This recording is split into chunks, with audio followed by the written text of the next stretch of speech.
يحب أن يكون ثوبه حسنا ونعله حسنة فقال إن الله جميل يحب الجمال الكبر بطر الحق وغمط الناس۔ حضرت ابن مسعود رضی اللہ تعالی عنہ سے بیان کرتے ہیں، حضور سے بیان کرتے ہیں کہ نبی کریم صلی اللہ علیہ وسلم نے ارشاد فرمایا، وہ شخص جنت میں داخل نہیں ہوگا جس کے دل میں ذرا برابر کبر ہوگا۔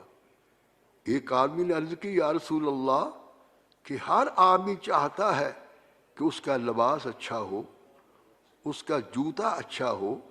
آپ نے فرمایا، بے شک اللہ پاک جمیل ہے اور جمال کو پسند کرتا ہے۔ تکبر سچی بات کے انکار کرنے اور لوگوں کو حقیر جاننے کا نام ہے۔